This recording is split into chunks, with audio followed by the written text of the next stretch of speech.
जो भारतीय जनता पार्टी आजकल cast elements को लाकर, मतलब इन चीज़ों को लाकर और वो चुनाव जीतना चाहते हैं।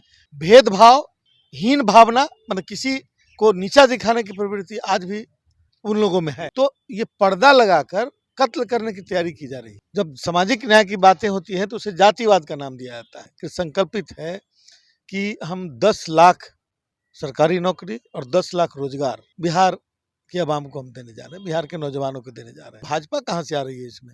ये पोंगापंथी लोग, ये आडंबर करने वाले लोग, ये समाज को दकियानुस में धकेलने वाले लोग, ये इसमें कहाँ से आ रहे हैं? तो मैं बता दे रहा हूँ, किसी को अध्यक्ष बना देने से ये जो वोट है, जिसके लोभ में ऐसा किया गया है, ये लोग इधर उधर होने वाले नहीं है।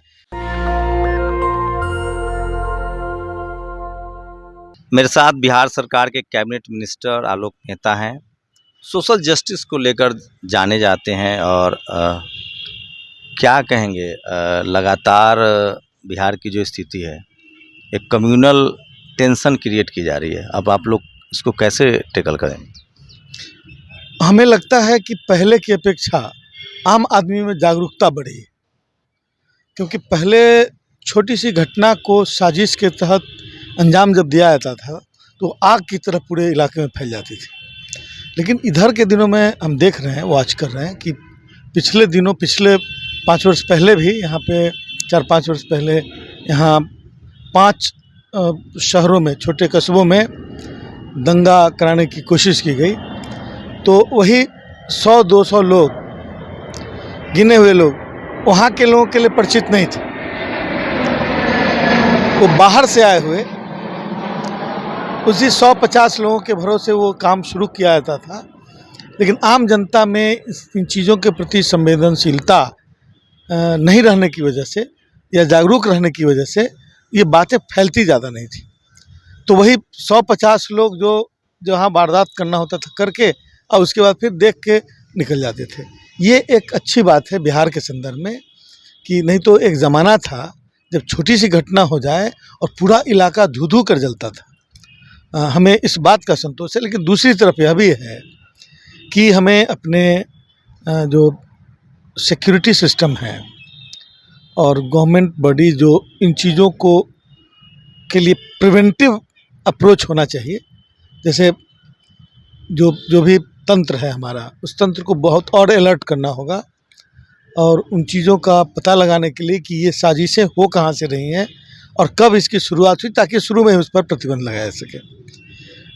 लेकिन देश के हालात जो हैं वो तो ऐसा लगता है कि वो सबसे बड़ा एजेंडा हो चुका है एक पार्टी विशेष का, क्योंकि उसके अलावा उनको कोई रास्ता नहीं दिख रहा है कि आगे बहुमत में। उसका कार्ड तो आपकी लाइन है ना। अभी देखिए, तेजस्वी यादव, अखिलेश यादव, स्टालिन, हेमंत सोरेन, गहलोत, सब लोगों ने एक प्लेटफॉर्म पर मीटिंग की और कहा कि हम सोशल जस्टिस की लाइन को आगे लेंगे, जिसकी बात आप लगातार कर रहे हैं।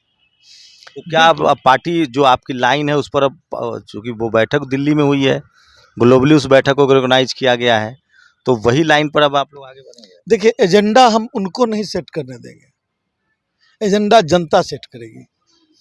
क्योंकि आपको मालूम है, आप तो बहुत सजग पत्रकारिता के हिस्सा हैं और मजबूत हिस्सा हैं। आप लोगों ने पिछले दिनों ऑब्जर्व किया होगा कि जो जगदेव बाबू आज से 50-100 साल पहले, 50-75 साल पहले के या फिर उसके बाद के आंदोलन के हिस्सा रहे, उनके नारों को और उनकी आवाज़ें लगभग दब चुकी थी।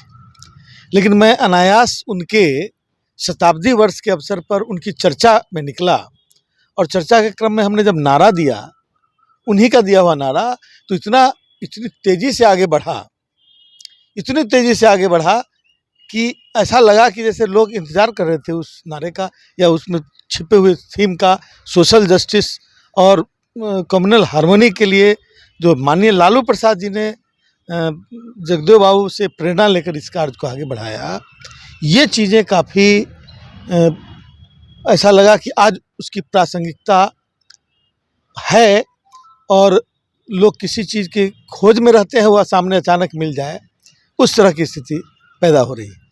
तो मैं समझता हूँ कि कोई लीडर एजेंडा सेट करे, उससे पहले जनता एजेंडा सेट कर देगी। सोशल जस्टिस इतना बड़ा आंदोलन है और इतनी सोशल जस्टिस के मतलब कभी कोर्स पूरा नहीं हो सका। उसके लिए आपको धमकी तक दी गई जगदेव प्रसाद के नारों की वजह से। धमकी दी गई और मैंने उसका प्रत्युत्तर भी दिया। इसलिए मैं समझता हूँ कि समय परिस्थिति मैंने किसी का नहीं चला है। कोई यह यदि चाहे कि मतलब ये आम आदमी डेमोक्रेसी, इंडियन डेमोक्रेसी में बाबा साहब अम्बेडकर ने वो सारी गुंजाइश कर रखी है कि यदि कोई ऑटोक्रेट हो जाए, कोई डिक्टेटर हो जाए तो उसका भी दबा और इलाज जनता कर देगी। क्या लग रहा है आलोक जी, सोशल जस्टिस की लड़ाई है बिहार में, जातिवाद के खिलाफ लंबी लड़ाई है। बीजेपी भी उसी एजेंडे पर, पिछला उन्होंने 2 डिप्टी सीएम दिया था, अब तो जो उन्होंने अध्यक्ष बनाया है उसको क्लेम कर रहे हैं कि ओबीसी, और उसमें भी आप जिस कम्युनिटी से आते हैं, तो आपके लिए तो बड़ा चैलेंज है। बीजेपी ने बड़ा दांव खेला है ओबीसी को लेकर। उनके 27 मंत्री, सारे सांसद, 27 मंत्री, बीजेपी का बिहार का प्रदेश अध्यक्ष, और बैकवर्ड समाज, ओबीसी समाज से, उसमें भी आपके कुशवाहा समाज से बनाए गए हैं। इस चैलेंज को आप समझ रहे हैं? देखिए, ये कंफ्यूज करने की कोशिश रही है। आप देखे होंगे कि जिस गोडसे ने महात्मा गांधी की हत्या की, उसकी उनके विचारों और उनसे उनकी पार्टी से जुड़े हुए लोग आज महात्मा गांधी का चश्मा में एक तरफ स्वच्छता और दूसरी तरफ अभियान लगाकर मतलब लोगों को के सामने पेश कर रहे हैं। महात्मा गांधी के हर उस तरह के फंक्शन में मतलब जो कोई मौका होता है उसमें अपना नाम जोड़ने से नहीं चूकते। डॉक्टर राम मनोहर लोहिया सामाजिक न्याय और कॉम्युनल हार्मनी के जितने भी पैरोकार पिछले वर्षों में हुए, वो सभी जो हम अभिनेता, वो सभी जो नेता थे देश के बड़े नेता, उनका नाम किसी न किसी तरह से जोड़कर उनकी श्रद्धांजलि उन पर लेकिन चढ़ाना। आप लोग हिचकिचा रहे हैं। अभी प्रधानमंत्री का मैं 26 मार्च का सुन रहा था मन की बात, वो कह रहे हैं अप्रैल का महीना डॉक्टर अंबेडकर और फूले साहब का महीना है, अभी मंडल साहब की पुण्यतिथि है, तो वो सोशल जस्टिस की बात ज़्यादा कर रहे हैं। कहीं आप लोग पीछे तो नहीं पड़ रहे हैं? मतलब ये ऐसी चीज है कि जिनको लगता है कि उससे हम बहुत दूर रहे हैं, तो नजदीक दिखलाने की कोशिश जनता को कर रहे हैं इसके माध्यम से।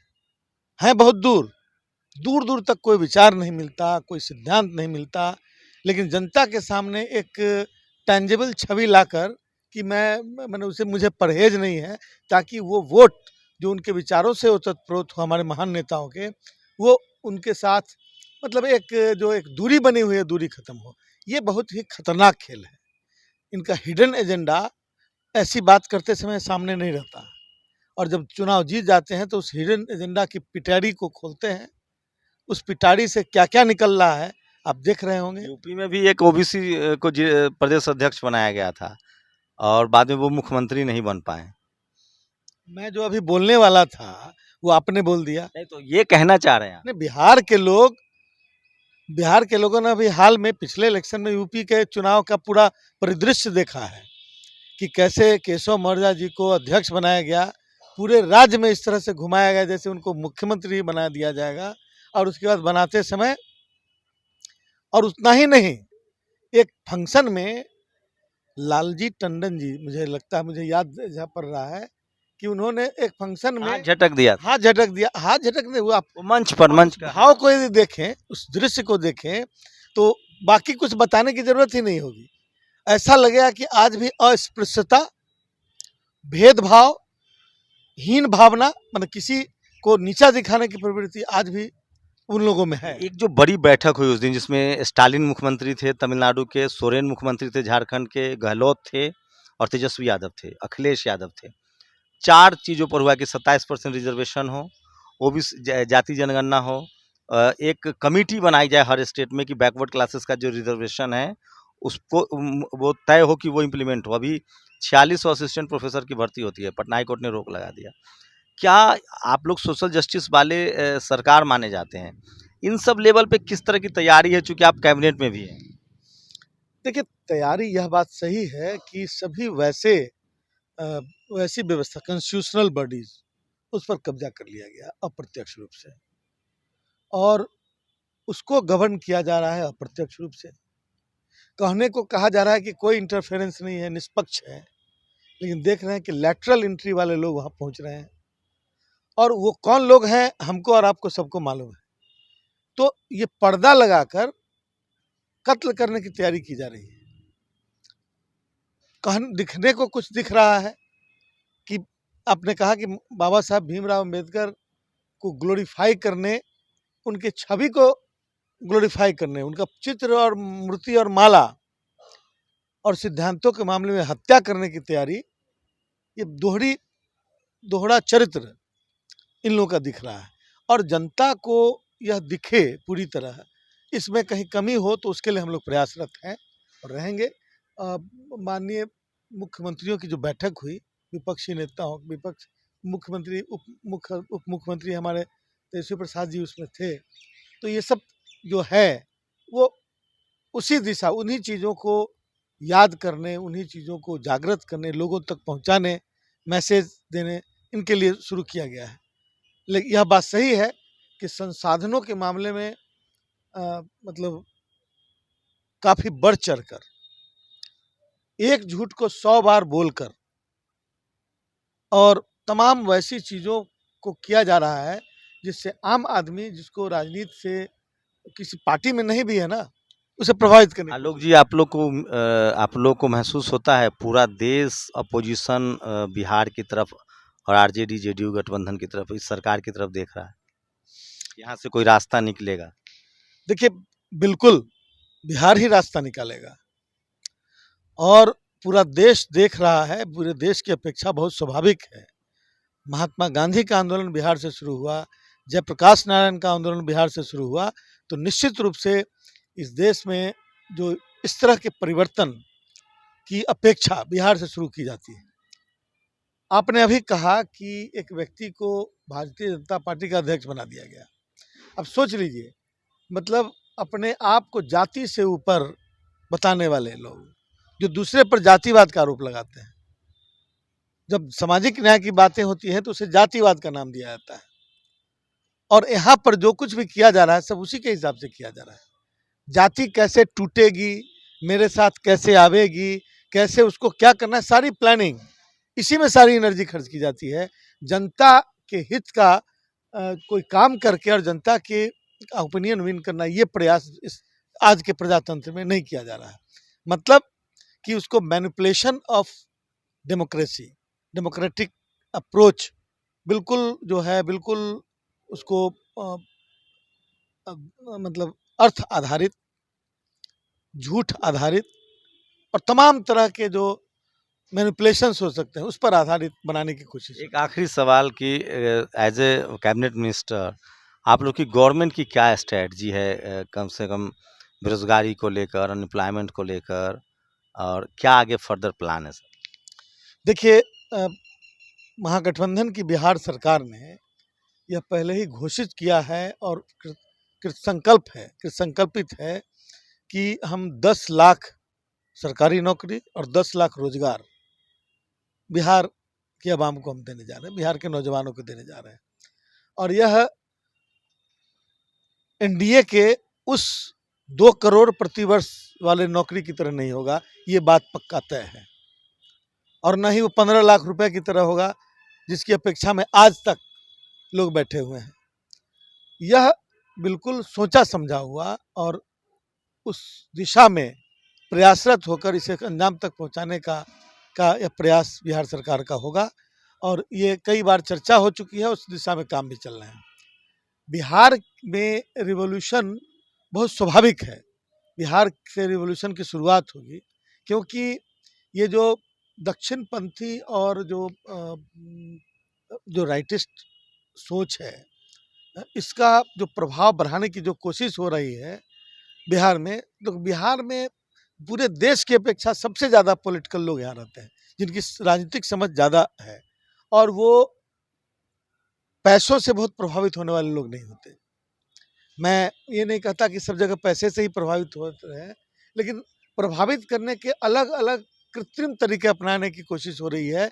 उसमें से कोई भी ऐसा प्रयास नहीं हो रहा है जिससे आम जनता को फायदा हो सके, जैसे रोजगार क्रिएट किया जा सके, मतलब जो इकोनॉमिक सिचुएशन स्टेट का बढ़ा अच्छा किया जा सके, या कोई भी ऐसा काम जिससे आम आदमी को, महिलाओं को, समाज के अंतिम पंक्ति और गांव के अंतिम छोर के लोगों तक सरकार के उस प्रयास का हिस्सा पहुंच सके, इसका कोई प्रयास किए बिना आप सरकार सिर्फ बाइस्कोप दिखाकर और नई नई चीज़ों को मतलब जो बिल्कुल नॉन डेमोक्रेटिक अप्रोच है उसको करके वो चुनाव जीतना चाहते आप सरकार के भी हिस्सा हैं और पार्टी में भी आप पर बड़ी जिम्मेदारी आ गई है, जिस तरह के राजनीतिक बदलाव हो रहे हैं। हैं। मैं अपने आप को जिम्मेवार समझता हूं और मैं जिम्मेवार हूं। मेरी पार्टी मुझ पर काफ़ी भरोसा करती है और मैं भरोसा को तोड़ने न दूं, मन टूटने न दूं, इसका पूरा प्रयास करता हूं। और मैं बिल्कुल यह सोचकर काम नहीं करता कि मैं किसी जाति विशेष को प्रभावित करने के लिए कर रहा हूं या फिर मैं उस मूवमेंट का एक महत्वपूर्ण हिस्सा हूं। मैं महसूस करता हूं जिस मूवमेंट को जननायक कर्पूरी ठाकुर, जगदेव बाबू और तमाम हमारे पुरखे और वर्तमान में लालू प्रसाद जी और नीतीश कुमार जी ने जो शुरू किया, मैं उस मूवमेंट का महत्वपूर्ण हिस्सा हूँ। मैं बिल्कुल उन चीज़ों से, छद्म चीज़ों से कुप्रभावित नहीं होता जो भारतीय जनता पार्टी आजकल जिसका प्रयास करती है। मैं समझता हूँ कि उनके ये सारे प्रयास विफल होंगे जो कास्ट एलिमेंट्स को लाकर, मतलब इन चीज़ों को लाकर और वो चुनाव जीतना चाहते हैं, जनता उसको खारिज कर रही है। तो जो लोग भी दिल्ली में बैठकर बिहार के कास्ट क्वेश्चन को लेकर हिसाब किताब, जी बताइए। मैं बोल रहा था कि आपने जहाँ तक कुशवाहा समाज की बात की, मैंने ऐसा कहीं नहीं, मैं तो ओबीसी कह रहा हूं। मैं बता रहा हूँ, कुशवाहा समाज ट्रेडिशनली इन पोंगा पंथियों और जो आडंबर करने वाले जो लोग हैं, ब्राह्मणवादी व्यवस्था के लोग, ब्राह्मण नहीं, ब्राह्मणवादी व्यवस्था के विरुद्ध हमेशा रहा है। आप पूर्वी उत्तर प्रदेश से, सम्राट अशोक को लेकर भी बहुत क्रेज, सम्राट अशोक से लेकर और ये तमाम जो महात्मा बुद्ध, जगदेव बाबू, ये तमाम लोग उसके विरुद्ध। अब मैं आपको बता रहा हूँ कि आप लोग तो सम्राट अशोक के वंशज हैं। मैं यह भी कह रहा हूँ कि पूर्वी उत्तर प्रदेश और पश्चिमी बिहार में आज भी अर्जक संघ के माध्यम से शादियां होती है। अब मैंने कई शादियां कराई हैं। क्या है यह सिर्फ शादी नहीं है। तो मैं वही कह रहा हूँ ना, सामाजिक चेतना की जिम्मेदारी भी आपकी कम्युनिटी पर है। तो फिर भाजपा कहाँ से आ रही है इसमें? ये पोंगा पंथी लोग, ये आडंबर करने वाले लोग, ये समाज को दकियानुस में धकेलने वाले लोग, ये इसमें कहाँ से आ रहे हैं? तो मैं बता दे रहा हूँ, किसी को अध्यक्ष बना देने से ये जो वोट है, जिसके लोभ में ऐसा किया गया है, ये लोग इधर उधर होने वाले नहीं है। पूरे बिहार में ओबीसी क्लेम कर रहे हैं कि हमने ओबीसी अध्यक्ष बनाया है। नहीं, वो तो हिंदू भी क्लेम कर रहे होंगे, लेकिन मैं आपको कहना चाह रहा हूँ कि ये तमाम अपने हिसाब से उसका इस्तेमाल करने की वो कोशिश करते रहे कि इलेक्शन के पहले तक फलाना, इलेक्शन के बाद किसी और को। ये तो वो उसको छोड़ नहीं सकते ना। इसलिए इस मानसिकता को यहाँ के लोग, उत्तर प्रदेश के लोग भी समझ गए हैं। अब यहाँ के लोग तो उत्तर प्रदेश को देख के समझ रहे हैं, इसलिए इसमें कोई कन्फ्यूजन नहीं है जनता में। आप सर्वे करवा सकते हैं। मैं कई जगहों से मतलब मेरे पास सूचना आ रही है और लोग जो जुड़ना चाह रहे हैं हम लोगों से, तो उससे ये प्रतीत होता है कि लोगों ने उनके इस प्रयास को खारिज कर दिया। तो ये थे आलोक मेहता, बिहार सरकार के कैबिनेट मंत्री भी हैं और समझिए कि बैकवर्ड कम्युनिटी से बीजेपी की लगातार कोशिश है कि जो ओबीसी वोटर है उनको अपने पाले में लाया जाए। मैं फिर कह रहा हूँ, दिल्ली में बैठ के आप जो सोचते हैं और जो टीवी अखबार आपको बताता है कि बिहार में जाति की लड़ाई है, ऐसा नहीं है। बिहार में जातिवाद के खिलाफ, सोशल जस्टिस के पक्ष में एक लंबी लड़ाई चल रही है और आलोक मेहता जी ने उस लड़ाई को बहुत करीब से देखा है। पूरी बातचीत पर अपनी प्रतिक्रिया जोड़ दीजिए। बीजेपी की लगातार कोशिश है कि एससी, एसटी, ओबीसी के जो एक राजनीतिक सामाजिक समझ है बिहार में, उसमें सेंध लगाई जाए। देखने वाली बात होगी कि वो कितना कामयाब होती है। आप लोग की प्रतिक्रिया बहुत ज़रूरी है। शंभू कुमार सिंह, नेशनल दस्तक, पटना। नेशनल दस्तक की आपसे गुजारिश है कि अगर इसको बचाना चाहते हैं तो नेशनल दस्तक को सब्सक्राइब करने के लिए रेड कलर के सब्सक्राइब बटन को दबाएं, फिर बेल आइकन की घंटी दबाएं। नेशनल दस्तक को बचाने के लिए बहुत ज़रूरी है कि हर खबर को शेयर करें, लाइक करें, कमेंट जरूर करें।